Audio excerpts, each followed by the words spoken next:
রান্নার প্রস্তুতি হয়ে গেছে?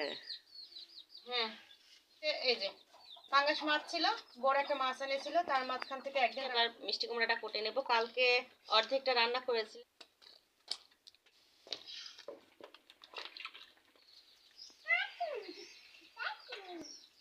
এই যে লাল লাল করে হলুদ মরিচ আর লবণ দিয়ে সুন্দর করে আমি মাখিয়ে নিয়েছি আলুগুলো।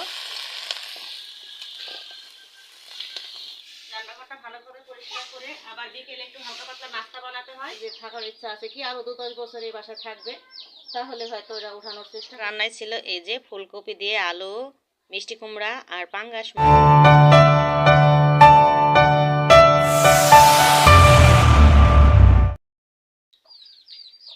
দুপুরে রান্নার প্রস্তুতি হয়ে গেছে?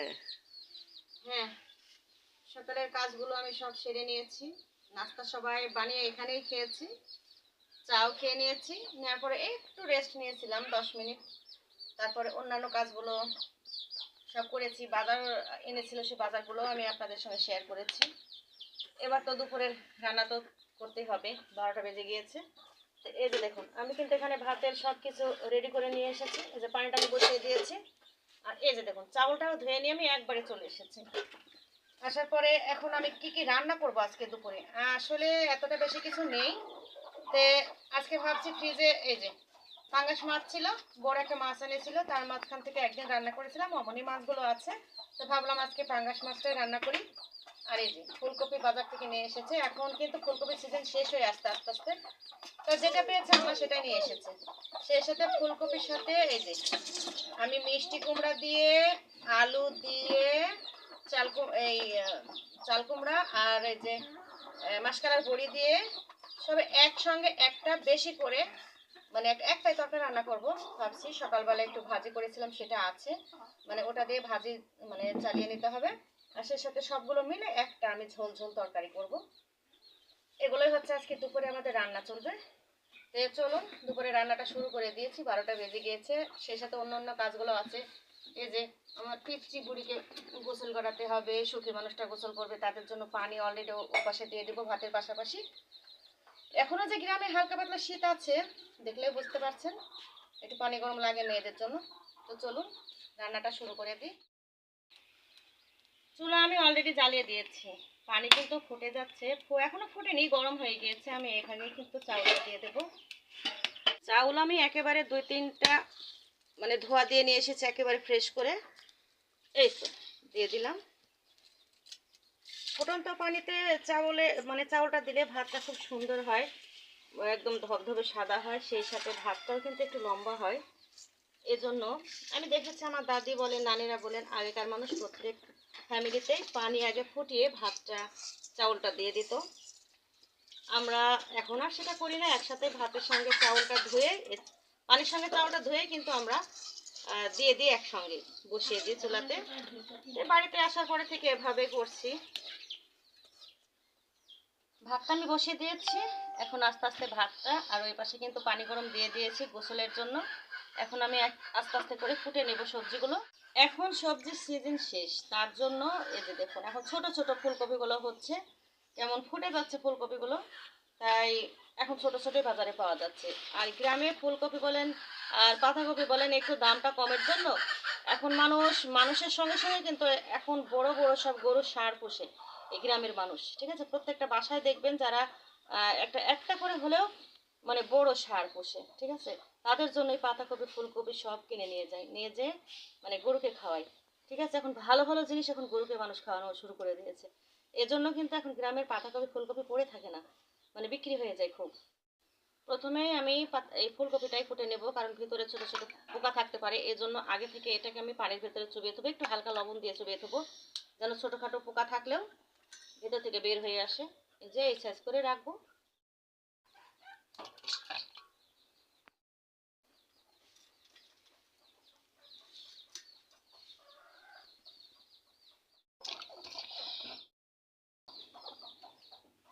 কি করছো তুমি এটা? কি করছো? এটা ঘর বানাচ্ছি। ঘর মাছ দিয়েছি, হাতে গন্ধ করবে যে, হাতে গন্ধ করবে। ও সি সি সি সি। ফুলকপি কুটে নিয়েছি, এবার মিষ্টি কুমড়াটা কুটে নেব। কালকে অর্ধেকটা রান্না করেছিলাম, রুটির সঙ্গে মালিশ করেছিলাম, আর আমি অর্ধেকটা রেখে দিয়েছি। আজকে যে পাঙ্গাস মাছ দিয়ে ফুলকপি দিয়ে রান্না করবো তাই এটুকু রেখে দিয়েছিলাম। মিষ্টি কুমড়া সবজির সঙ্গে, মাছের সঙ্গে, সবজির সঙ্গে একসঙ্গে রান্না করলে ভালোই লাগে খেতে, আমাদের বাসায় সবাই পছন্দ করে। এর জন্য আমি প্রায় কিন্তু মাছের সঙ্গেও মিষ্টি কুমড়াটা একটু মানে হালকা হালকা ঝোল করেও রান্না করি, ভালোই লাগে।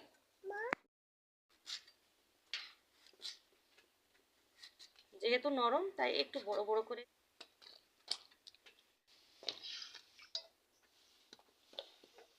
ফুলকপি মিষ্টি কুমড়া কুটে ফেলেছি, এবার আলুগুলো কুটবো। আলুগুলো এই দেখেন এই সাইজের আলুগুলো নিয়ে নিয়েছি, তাহলে 2 ফালা করলেই কিন্তু আমার হয়ে যাবে, বেশি টুকরো করা লাগবে না। আর নতুন আলু ছিলতে তো বেশি সময় লাগে না, খোসা অর্ধেকটা উঠেই থাকে। এই যে 2 ফালা করলে দিলেই হয়ে যাবে। এটা সূর্যমুখী আলু, এগুলো হচ্ছে সূর্যমুখী, এগুলো আবার টেস্ট ভালো। কাটিলাল তারপরে আলুর চেয়ে এই আলুগুলো খুব সুন্দর টেস্ট লাগে।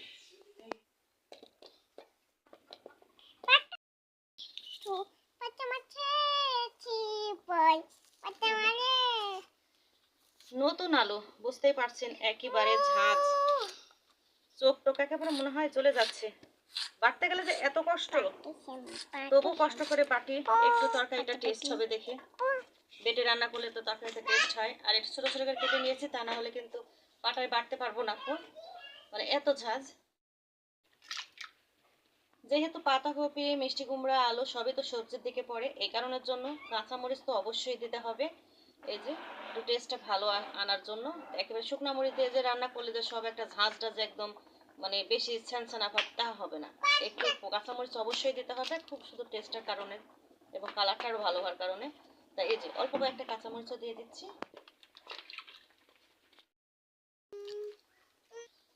কোটা বাছা শেষ, এবার আমি ধুয়ে টুয়ে একেবারে বাটা ঘষা সেরে আসবো। ভাত কিন্তু অলরেডি ফুটে গিয়েছে হওয়ার মাঝখানে। এই তো ভাত কিন্তু অর্ধেকটা পরিমাণ হয়ে এসেছে, আর একটু পরেই কিন্তু মার গেলে ফেলবো।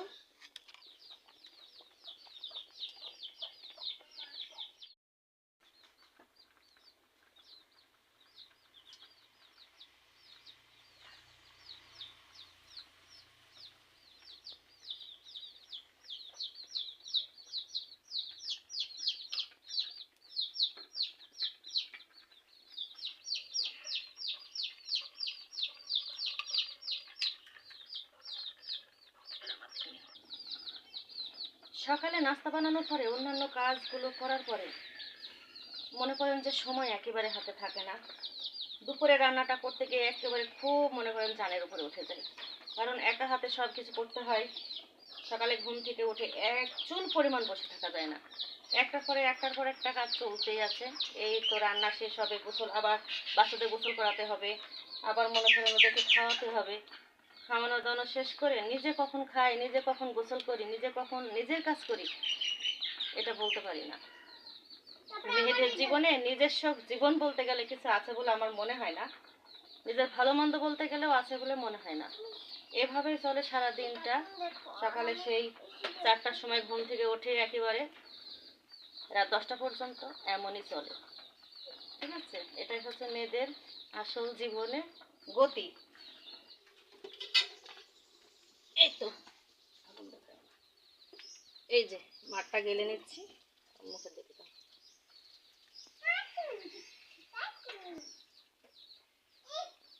মেয়েদের জীবনটা কি জানেন, যেমন ধরেন ছোট থেকে মায়ের বাড়িতে, মায়ের পাশে ছোটখাটো কাজগুলো করা, মাকে একটু হেল্প করা, মায়ের প্রত্যেকটা কাজের সঙ্গে সঙ্গে নিজেরাও কিছু শেখা। এই যে শুরু জীবন মেয়েদের, সেখান থেকে শুরু করতে করতে স্কুল কলেজ জীবনে অনেক পরিশ্রম একটা মেয়ের জন্য। লেখাপড়া শেষে আবার সকালে একটু কাজকর্ম করে আম্মাকে হেল্প করে চলে যেতে হতো, তারপরে আবার দুপুরে এসে আবার অন্যান্য কাজের সঙ্গে আম্মার সাথে যুক্ত হতে হতো, নিজের পড়াশোনা করতে হতো। আবার মনে করেন যে আম্মা অসুস্থ হলে সবসময় আমাদেরকে কাজে ব্যস্ত থাকতে হতো। 3টা বোন ছিলাম জীবনে, 3টা বোন অনেক মানে পরিশ্রম করেছি, অনেক সংসারের জন্য করেছি, যেন আম্মা একটু ভালো থাকে, সবাই একটু ভালো থাকে। এবং সে সাথে 3টা বোনই কিন্তু আমরা লেখাপড়া করেছি, সাথে একটা ভাই, সেও কিন্তু লেখাপড়া করেছে। মনে করেন সব কিছু মিলে অনেক পরিশ্রম কষ্টের মাঝে কিন্তু আমাদের জীবনটা মানে কেটে গিয়েছে। তবু ভালো আছি এখন, সবাই যে যেখানে আছে অনেক ভালো আছে। আমরা যেমন আছি তার চেয়ে যদি অতিরিক্ত সুখ চাইতে যাই তাহলে হয়তো সেটা তো আমাদের কপালে তো চাইলে হবে না। যে যেখানে আছি এক মুঠ ভাত খেতে পারছি এটাই তো অনেক কিছু, এটাকেই আমরা শুকরিয়া জ্ঞাপন করি, এটাকেই আমরা মানে শান্তি সুখ এটাই বলি। ঠিক আছে, হয়তো কোনো মেয়ের জীবনে অনেক মানে এত সুখ, তারা কিন্তু টাকা খরচ করতে করতে মনে করেন যে খরচ করার জায়গা খুঁজে পায় না। আবার কিছু মেয়ে আছে টাকা ধরারও সুযোগ হয় না। ঠিক আছে, বাড়িতে অল্প কিছু থাকলে তারা কিন্তু ওতেই সন্তুষ্ট, সেটাতে তারা নিজেকে অনেক মানে শান্তি মনে করে, যা আছে তাতে মানে শান্তি মনে করে। সে একজন মেয়ে, আমরা একজন মেয়ে, আরো কোটিপতির মেয়ে, সবকিছুর মধ্যে একটু একটু ডিফারেন্স আছে। তার মাঝখান থেকে যে আমরা কি সেটা বলতে পারবো না। তারপরে ভালো আছি, সবাই মিলে অনেক ভালো আছি। একেবারে যে পেরেশানিতে আছি তাও না, খুব ভালো রেখেছে আল্লাহ, দোয়া করবেন সবাই। এই তো ঝটফট বাসা বাটা করে সেরে নেবো। এই যে আমি এই যে ধনে আর জিরেটা আমি বেটে নেব, সে সাথে অনেক গুঁড়ো মশলাগুলো তো গুঁড়ো আছে। এই যে জিরেটা ধনেটা ভেঙে নিবে এই করে নিচ্ছি। আমি সব সময় বলি একটু কষ্ট করে হলেও পাটায় বেটে রান্না করুন, দেখবেন রান্নাটার মানে টেস্টই আলাদা আসবে। এই যে আমি প্রায় সময় থাকলেই আমি কিন্তু পাটা বেটে রান্না করি, যেহেতু সবজি তরকার ঝোলটা একটু পাতলা পাতলা হবে তার কারণে একটু যদি সবগুলো হালকা পাতলা করে বেটে দেওয়া যায় ঝোলটা একটু ঘন হবে, খেতেও কিন্তু খুবই টেস্ট লাগে। পাটায় বেটে রান্না করার চেষ্টা করবেন। সবাই বলে বাড়ির বড় ছেলে বা বড় মেয়ে মায়ের বাড়ির সংসারের জন্য অনেক কষ্ট করে, কিন্তু আমারটা একেবারে ভিন্ন। এই বাড়ির সংসারের জন্য, আমার বাবার বাড়ির এর জন্য আমি মেয়ে হয়ে যতটা পরিমাণ কষ্ট করেছি, যতটা পরিমাণ আম্মাকে সাহায্য করেছি, এই পরিবারের জন্য সাহায্য করেছি, খুব কম মেয়েরাই আছে যেটা আমার মানে আমার মতো মায়ের বাড়িতে এতটা পরিশ্রম বা কষ্ট করেছে। কীভাবে বলি, আব্বা যখন 14 বছর বিদেশ ছিল, সম্পূর্ণ পুরুষ মানুষের যে সমস্ত কাজগুলো ছিল সব কিন্তু আমাকে করতে হয়েছে। আম্মার পাশাপাশি রান্না থেকে শুরু করে আম্মা তখন সবসময় একটা গাই গরু পুষতো, একটা রাখাল থাকতো, সেই সাথে বাড়ির যত কাজ, কাপড় চোপড় কাচা যা যাবতীয় আছে সব আমি করতাম। বড় বোনের হঠাৎ করে বিয়ে হয়ে যাওয়ার পরে যত বাড়ির সব মানে আমার মাথার উপরে। ছোট একটা বোন ছিল, সে সাথে ছোট একটা ভাই ছিল, তাদের লেখাপড়া, তাদের স্কুলে নিয়ে যাওয়া, তাদের পোশাক আশাক কাচা, তাদের খাওয়া দাওয়া, মনে করেন ছোট থেকেই আমি একটা সংসার থেকে যুক্ত হয়ে আছি। দুইটা বাচ্চা মানুষ করা, ছোট ছোট দুইটা বাচ্চা মানুষ করা আমার ছোট ভাই আর বোনকে, তাদের মনে করেন যে কি পরিমাণ কষ্ট আমাকে ওদের পিছনে করতে হতো দুইজনের ভালো রেজাল্ট আনার জন্য, তাদের ভালো একটু খাবার ব্যবস্থা করার জন্য, তাদের নাস্তা বানিয়ে দেওয়ার জন্য, টিফিন বানিয়ে দেওয়ার, কতটা পরিশ্রম আমি মেয়ে হয়ে করেছি। সেই সাথে তো বাবা না দেখে ছেলেদের কাজটা আমাকে করতে হয়েছে। এই পরিবারের জন্য আমি কি না অনেক পরিশ্রম করেছি। সে সাথে সবাই ভালো আছে, আবার নিজের লেখাপড়া মনে করেন নিজের লেখাপড়া সব সময় চালিয়ে যেতে হয়েছে। সবার লেখাপড়া শেষ করে নিজেকে রাত্রে বসে বসে পড়তে হয়েছে, আবার সেই সাথে আবার সকালে তাদের জন্য কি করবো সেটা চিন্তা করতে হয়েছে। আজ মাশাল্লাহ সবার জন্য এতটা কষ্ট করেছি। এবং আমার বিয়ের পরে আমি যখন ঢাকায় থাকি, ঢাকায় থেকেও আমার ছোট ভাইয়ের, আমার ছোট বোনের কি লাগে বা কি তারা অভাব বোধ মনে করছে আর কোন জিনিসটা পেলে হয়তো খুশি হবে, সেই জিনিসগুলো সবসময় আমি খেয়াল রেখেছি। ঠিক আছে, হয়তো ভাববেন স্বামীর জিনিস দিয়ে এগুলো করেছে, তা নয়।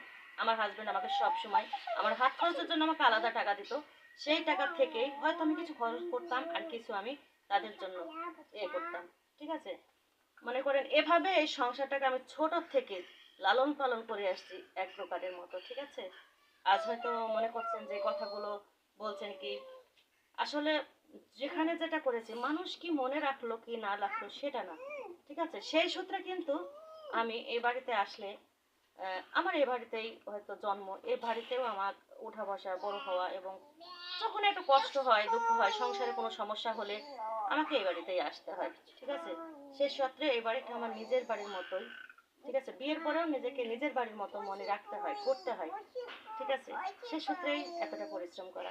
এখন দেখুন আম্মা বা শেষ বয়সে এসে সে আমাকেই এই বাড়ির হাল ধরতে হচ্ছে।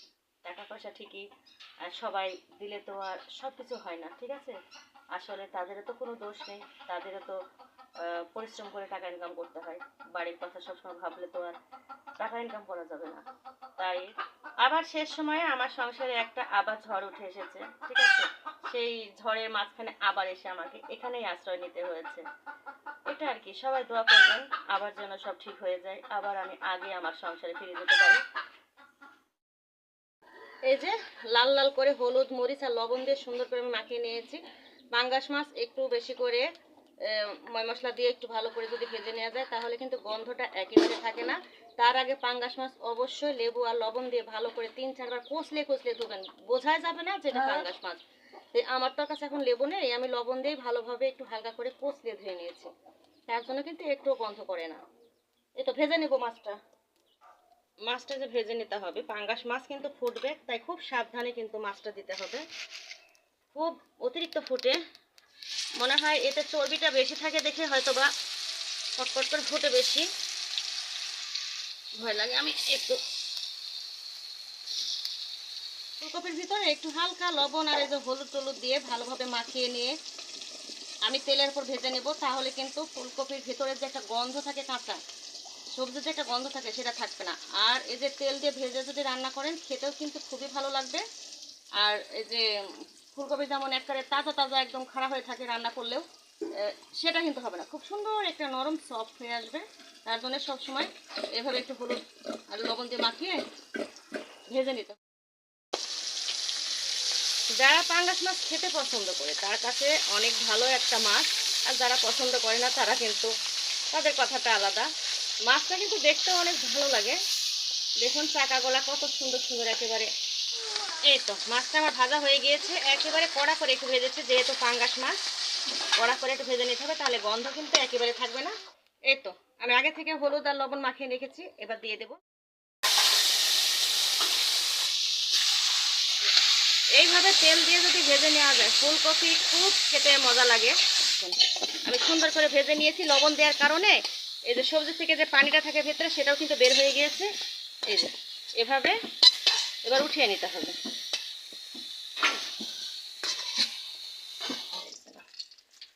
এই যে বড়িগুলো, এই যে বড়িগুলো আমি এভাবে ভেজে নেব। বড়ি কিন্তু না ভাজলে একেবারে খেতে ভালো লাগবে না, তাই বড়ি ভাজতেই হবে। এই তো ভেজে নিলাম, তুলে নিচ্ছি এবার। এই তো দিয়ে দিলাম মশলাগুলো, সব মশলাই কিন্তু পাটায় বেটে নিয়েছি, শুধু হলুদের গুঁড়া মরিচের গুঁড়াগুলো আমার গুঁড়া আছে, সেই সাথে কাঁচামরিচও কিন্তু আমি একসঙ্গে বেটে নিয়েছি। এই তো স্বাদ মতো লবণ দিয়ে দিলাম, সেই সাথে গুঁড়ো মরিচ দিয়ে দিলাম, সেই সাথে রং মতো হলুদ দিয়ে দিলাম। যেহেতু পাঙ্গাস মাছ একটু ঝাল ঝাল হতে হবে, আমার মেয়ে আছে ও তো ঝাল মানে খেতে পারে না, তার জন্য ওকে ভাজা মাছটা দিয়েই আজকে ভাতটা খাইয়ে দেবো। আর সেই সাথে একটু পাঙ্গাস মাছের জন্য একটু ঝালটা বেশি দিতে হবে, তা না হলে কিন্তু পাঙ্গাস মাছ ঝাল কম হলে খেতে ভালো লাগে না। এই তো মশলাটা আমার কষানো হয়ে গিয়েছে, আমি বারবার বলি মশলা কষানো হয়েছে বুঝবেন কিভাবে, এই যে দেখতেই পাচ্ছেন মশলা থেকে যখন তেলটা বের হয়ে আসবে তখনই বুঝবেন মশলাটা কষানো হয়ে গিয়েছে। ঠিক এ পর্যায়ে এসে এই যে আগে পাতাকপি এই ফুলকপি আর এই যে বড়িগুলো দিয়ে দেবো। এবার দিয়ে দিলাম মিষ্টি কুমড়া আর আলুগুলো। তো দেখতেই পাচ্ছেন আমার মশলাটা কষানো হয়ে গিয়েছে, প্রত্যেকটা সবজির সাথে কিন্তু মশলাটাতে লেগে যাচ্ছে, ঠিক সেই সময় বুঝতে হবে যে মশলাটা কষানো হয়ে গিয়েছে। মাটির চুলায় মানে লাকড়ি দিয়ে সবজি এইভাবে রান্না করলে, আর যদি হয় পাটায় বেটে মশলা, ঠিক আছে, পাটায় বাটা মশলা দিয়ে যদি এইভাবে সবজি রান্না করা যায় মাটির চুলায়, কেমন লাগে বলুন? অসাধারণ, একেবারে আলাদাই একটা টেস্ট আর মজা লাগে। আসলে সত্যি কথা, হয়তো বলবেন এমন কিছু কোনোদিন খাইনি, আমি এমনই, আমি কিন্তু খুব খুব সবজি পছন্দ করি, ঠিক আছে। গ্যাসে রান্না করতে করতে মনে করেন গ্যাসে খেতে খেতে মানে মুখে একদম রুচিতে হারিয়ে ফেলেছি, এখানে এসে আমি যে একটু মাটির চুলা রান্না করে খেতে পারছি এটা আমার কাছে অনেক ভালো লাগে। আমি খুবই মানে এটা এনজয় করি, ঠিক আছে, যে মাটির চুলাতে আমি এইভাবে রান্না করছি। ঠিক আছে, দেখুন আমার হাত মাছ সব কালো হয়ে যাচ্ছে, কারণ আগুন কাকে বলে, ঠিক আছে, গ্রামের মেয়েরা কতটা কষ্ট করে, এটাও আমি কিন্তু মানে ইয়ে করি না, তারপরে আমি রান্না করি, যেহেতু খাবার বিষয় এটা। আর টেস্টের বিষয়, যদি একটু কষ্ট করে যদি খাবার একটু টেস্ট পাই তাহলে একটা আলাদা মজা লাগে, তাই না? এই তো কষানো হয়ে গিয়েছে, এবার আমি পানিটা দিয়ে দিচ্ছি। পানি অল্প দিলেই হবে, কেননা সবটাই কিন্তু নতুন জিনিস, অল্পতে সেদ্ধ হয়ে যাবে। এই তো আমি এই যে পানিটা দিয়ে দিলাম। আর চারিপাশে শুধু মুরগির আওয়াজটা, কারণ বোঝেন তাহলে আমাদের বাসায় কতগুলো দেশি মুরগি আছে, যে আমার রান্নার সময় প্রত্যেকটা ফুটেজেই কিন্তু আপনারা এই মুরগির আওয়াজ পাবেন। ডিম পারবে একটা করে, আর যেভাবে বের হবে এভাবে মানে জোরে জোরে চিৎকার পারবে, তাহলে বোঝেন আমাদের বাসায় কতগুলো দেশি মুরগি। আমি রান্নার তরকারিটা বসিয়ে দিয়েছি। আমি দৌড় দিয়ে একটু মানে দুধটা নিয়ে আসি, দুধ নিয়ে আসার সময় হয়ে গিয়েছে। সেই সাথে দেখুন আমার ইন্নি কিন্তু ইদানিং এই যে এই মচমচে মাছ ভাজা দেখে কিন্তু ভাত খেতে চাই। একটু মেয়ের মুখে রুচি হয়েছে, একা একা খেতে পারে নাকি, আমি কিন্তু সেটাই ওকে দিয়েছি। এই যে এই পাশে ইন্নি এভাবে মাছটা একা একা একটু বেছে দিয়েছি, একা একা বসে বসে লবণ দিয়ে ভাতটা মাখিয়ে দিয়েছি। এদের খাচ্ছে। ইন্নি খেতে পারছো? দেখি। ও বাবা, একা একা খেতে পারে না, ওই একটু করে ভাত মুখে দিলেই পানি দিয়ে গিলে। এখন দেখে একটু মাখিয়ে দিলে খুব সুন্দর একটু অল্প অল্প করে খেতে পারে, আস্তে আস্তে খাওয়াটা শিখছে। তুমি খাও, হ্যাঁ আমি দৌড় দুধ নিয়ে এসেছি। এই তো সব দেখেন এলোমেলো হয়ে পড়ে আছে, সে সকাল থেকে রান্নাঘরে তো তার জন্য সবকিছু এলোমেলো হয়ে পড়ে আছে। একবার আমি দুপুরে রান্না সেরে রান্নাঘরটা পরিষ্কার করে একেবারে উঠবো, উঠে গোসল করবো, তারপর অন্য কাজ করবো। সেই সাথে আমি দৌড় দিয়ে দুধটা নিয়ে আসি। এমনি খাচ্ছে, ওর ভাইয়া আছে এখানে বসে থাক, আমি দুধ নিয়ে আসি। এই তো সবজিটা ফুটে গিয়েছে, এবার একে একে মাছগুলো দিয়ে দেব।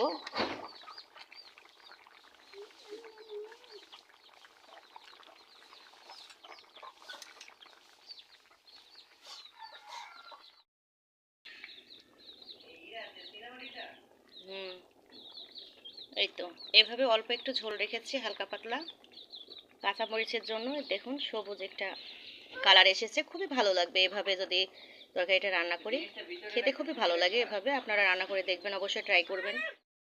তো অফ ক্যামেরা আমি দৌড় দিয়ে গিয়ে দুধটা নিয়ে এসেছি। এই পাশের চুলাতে আমি পানি গরম করা শেষ, এই পাশের চুলা আমি দুধটা বসিয়ে দেব। আস্তে আস্তে গনগনে আগুনের চুলা, দুধটা সুন্দরভাবে হয়ে যাবে। আর এ পাশ থেকে আমি এই যে সেই সিক্রেট মশলাটা আমি দিয়ে দেব। লাস্টের দিকে এই মশলাটা দিলে সবজির আরও টেস্ট বেড়ে যাবে। এই তো এবার একটু চুলার উপরে থাকতে আমি রান্নাঘরটা একটু ভালোভাবে পরিষ্কার করে নেব। এভাবে আস্তে আস্তে বাদবাকি যে ঝোলটুকু আছে এটুকু মরে যাবে, একেবারে একটু মাখা মাখা হবে, তাহলে খেতে আরো ভালো লাগবে। এবার আমি রান্নাঘরটা সব গুছিয়ে নেব, ঝাড়ু দিয়ে নেব ময়লাগুলো।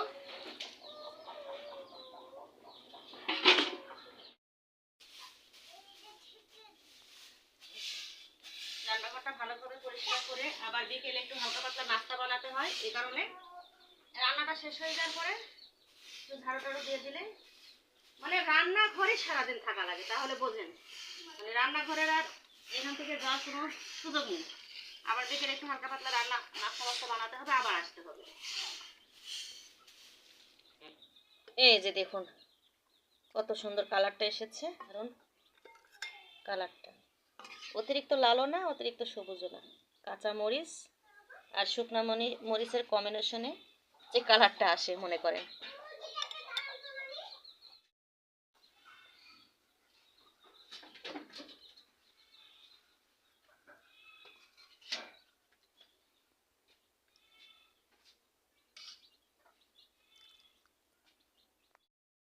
আজকে দুপুরের আমার রান্নায় ছিল এই যে ফুলকপি দিয়ে আলু, মিষ্টি কুমড়া আর পাঙ্গাস মাছ দিয়ে এক হালকা হালকা ঝোল করেছি। দেখতেই পাচ্ছেন, এটাই হচ্ছে আজকে আমাদের দুপুরের খাবার।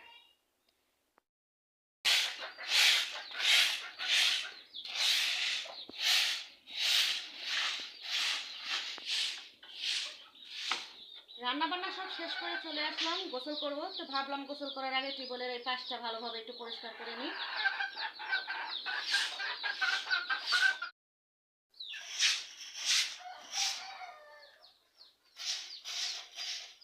এই যে টিউবওয়েলের এই পাশটা দেখছেন, অনেকে হয়তো বলতে পারেন এই টিউবওয়েলের জায়গাগুলো এমন কেন। আসলে আমরা এখানে এই টিউবওয়েলটা চারবার এখান থেকে ওঠানো হয়েছে। আমি অন্য ভিডিওতে আপনাদের সঙ্গে শেয়ার করেছি, কিন্তু সব ভিডিও তো সবাই দেখে না, তো আজকে যেহেতু আমি পরিষ্কার করছি আবার আপনাদের সামনে বলে দিচ্ছি যে চারবার এই টিউবওয়েলটা উঠানো হয়েছে। ওখান থেকে শুরু হয়েছে প্রত্যেকটা জায়গায় যেখানে যেখানে গর্ত সেখানে কিন্তু এই টিউবওয়েল কিন্তু উঠিয়ে উঠিয়ে পোতা হয়েছে। তারপরে প্রত্যেকটা জায়গাতেই কিন্তু আয়রন পানি উঠেছে। সেই সাথে যতবার টিউবওয়েলটা উঠানো হয়েছে ততবার ধরেন জায়গায় জায়গায় করে আমরা এটা প্লাস্টার করে ফেলেছিলাম, ঠিক আছে। এখন প্লাস্টার করতে করতে পুরো একটা রুমের সমান জায়গা এখানে মানে প্লাস্টার সিস্টেম হয়ে গিয়েছে। তে বাদ বাকি এখন যেবার বসানো হয় এখন একটু পানিটা একটু হালকা পাতলা ভালো, একেবারে আগের মতো আয়রনটা না, তা চলে যাচ্ছে। তে একসময় হয়তো মেরামত হবে যদি এই বাসাতে যে মালিক সে হয়তো বাড়িটা উঠালে হয়তো হবে, আর না হলে এখান থেকে শেষ, এ পর্যন্ত শেষ। বাড়িটা ভেঙে ফেলা হবে এবং এখান থেকে তারা অন্য জায়গায় হয়তো চলে যেতে পারে। তাই এই সমস্ত জিনিসগুলো এভাবেই থাকছে, কারণ যেহেতু না থাকার ইচ্ছাতে এগুলো থাকছে। থাকার ইচ্ছা থাকলে আবার এগুলো আবার নতুন করে উঠিয়ে মেরামত করা হবে। এটা চালিয়ে নিচ্ছি এভাবে টুকটাক করে। হয়তো সবার কাছে যে ভালো লাগবে তাও না, তাই আমি সব খোলামেলা সব বলে দিই আপনাদেরকে। যেহেতু যদি না থাকে টাকা নষ্ট করে কি বা লাভ বলেন, তার জন্য এভাবে আছে। মানুষ যেহেতু বাসায় থাকে না আব্বা আম্মা ছাড়া, তাই বছরে একদিন আসা হয়, এভাবে চলছে, তারা মানে চালিয়ে নিচ্ছে। এই যে প্রত্যেকটা জায়গায় এমনভাবে আমরা টিউবওয়েলটা উঠানো এবং একটু ভালো পানির জন্য সব জায়গাতে চেষ্টা করেছি যে কোন জায়গায় পানিটা ভালো, তার জন্য এই জায়গাটা একেবারে মানে অন্যরকম সিস্টেম হয়ে গিয়েছে। এবার উঠানের সঙ্গে ভাবছি যে জায়গাটা একবারে যদি ওরা ভাবে যে থাকার ইচ্ছা আছে কি আরও 2-10 বছর এই বাসায় থাকবে, তাহলে হয়তো ওরা উঠানোর চেষ্টা করবে, তা না হলে একেবারে এখান থেকে শেষ।